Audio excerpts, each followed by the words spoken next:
سحر و افطار کی عبادتوں کو اپنی بارگاہ میں شرف قبولیت عطا فرمائے۔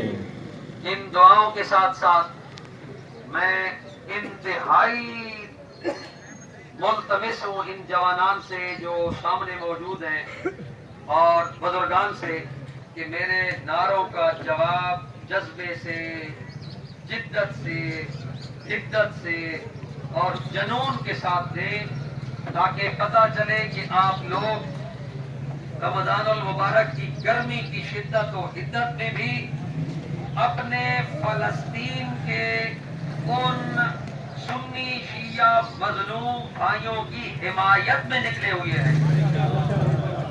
چلے نعرے میں آپ سے ہی لگواتا، وہ بھی میں کرتا ہوں، کم از کم جواب بلند آواز سے دیں۔ نعرہ تکبیر، اللہ اکبر، بلند آواز سے نعرہ تکبیر، اللہ اکبر، نعرہ رسالت، یا رسول اللہ، تھوڑا سا اور بلند، نعرہ رسالت، یا رسول اللہ، تھوڑا اور بلند، نعرہ حیدری، یا علی، اور بلند، نعرہ حیدری، یا علی۔ علامہ اقبال نے قرآن کی آیہ مجیدہ کا ترجمہ اپنے شعر میں یوں کیا: خدا نے آج تک اس قوم کی حالت نہیں بدلی، خدا نے آج تک اس قوم کی حالت نہیں بدلی، نہ ہو جس کو خیال آپ اپنی حالت کے بدلنے کا۔ میں انتہائی ذمہ دار طالب علم ہوں اور بڑی ذمہ دارانہ گفتگو کرنے کا ہمیشہ قائل ہوں۔ میرے سنی شیعہ جوانان بزرگان، ملت اسلامیہ کے خلاف جو سازشیں ہو رہی ہیں، دامن وقت میں گنجائش نہیں کہ انہیں بیان کیا جائے۔ وہ سازشیں کرنے والا کون ہے، وہ سازشیں کہاں کی جا رہی ہیں، اور ان سازشوں پر عمل کرنے والے کرائے کے لوگ کون ہیں جو سنی شیعہ کی صفوں میں افتراق اور انتشار پیدا کرنا چاہتے ہیں۔ اور کیوں کرنا چاہتے ہیں؟ خدا را آج کا یہ سنی اور شیعہ جوان کم از کم اس بات کو سمجھ لے تو وہ کامیاب اور کامران نوجوان اور بزرگ ہوگا۔ یہ دشمن کی سازش ہے ان سنی شیعہ کو مسلک کے اعتبار سے اور مسلک کے اصول و فروع پہ لڑایا جائے۔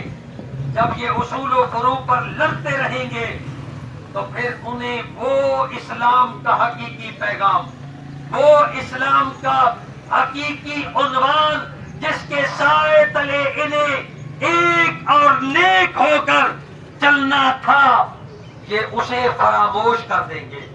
اور آج ہوا بھی یہی ہے، ہم لوگ اپنے اپنے عقائد اور مسلک کو لے کر اس کی جنگ لڑ رہے ہیں، لیکن یہاں پہ میں یہ کہوں گا ہمارے بزرگان، ہماری قیادت، ہمارے بابصیرت علماء جو نجف میں موجود ہوں یا ایران میں موجود ہوں یا پاکستان میں موجود ہوں، کسی ایک کا نام نہیں لے رہا، بابصیرت قیادت موجود ہے۔ آپ دیکھ رہے ہیں اس وقت سعودی عرب اور ایران کے حالات بہتر ہوتے جا رہے ہیں، اور یہ مسلمانوں کی عزت اور توقیر کا پہلا زینہ ہے۔ اور اس آواز کو میاں والی کی مساجد میں، میاں والی کے امام بارگاہوں میں، میاں والی کی مجالس اور محافل میں سنی شیعہ علماء کے لیے واجب، فرض اور ضروری ہے کہ وہ لوگوں تک وحدت کا پیغام پہنچائیں، وہ لوگوں تک اتحاد کا پیغام پہنچائیں۔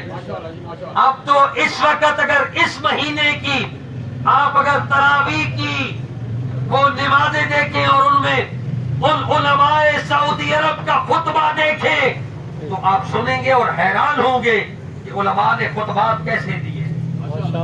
یہ ہمارے علماء کی محنت کا نتیجہ ہے۔ اور جس طرح میرے برادر محترم استاد یونس بھائی صاحب کہہ رہے تھے، میں سلام پیش کرتا ہوں امام خمینی، اس مرد کلندر کو، اس امام راحل کو کہ جنہوں نے سنی شیعہ کی تفریق نہیں، آج سے کئی سال پہلے یہ جملہ کہا کہ اگر غیرت مند مسلمان، یہ نہیں کہا شیعہ ہو، یہ نہیں کہا الحاج غلام محمد شاہ کی مسجد والا ہو، یہ نہیں کہا صاحبزادہ عبد المالک کا مرید اور فالوور اور ماننے والا ہو، یہ نہیں کہا موتی مسجد صاحبزادہ عبد الجلیل نقشبندی مرحوم کا فالوور اور ماننے والا ہو.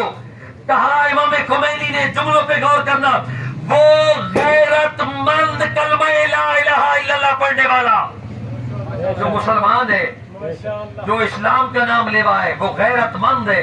دوسرا جملہ کہا اگر وہ بیدار ہے.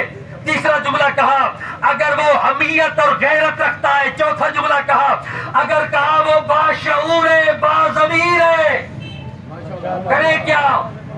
ایک چلو پانی کا ایک کتاب میں کہا، اور ایک کتاب میں بھائی صاحب کہا اگر ایک بالٹی پانی کی اگر ہم اسرائیل کی طرف انڈیل دیں، ان غیرت مند مسلمانوں کا یہ چھوٹا سا عمل انہیں صفحہ ہستی سے مٹا دے گا.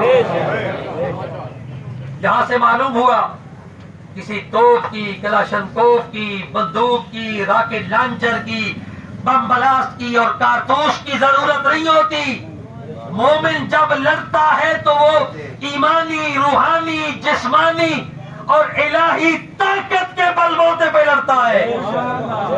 جب مولا متقیان نے خیبر میں وہ دروازہ اکھاڑ کے پھینکا تھا، وہ مولا علی نے یہ نہیں کہا کہ قوت جسمانیہ، چونکہ جنگ تھی مسلمانوں کی مومنوں کے ساتھ، تو امیر المومنین نے اس انتہائی بدنی دروازے کو جب اکھاڑ کے پھینکا آسمان کی طرف، مجھے نہیں پتا اب وہ دروازہ کہاں پہ ہے.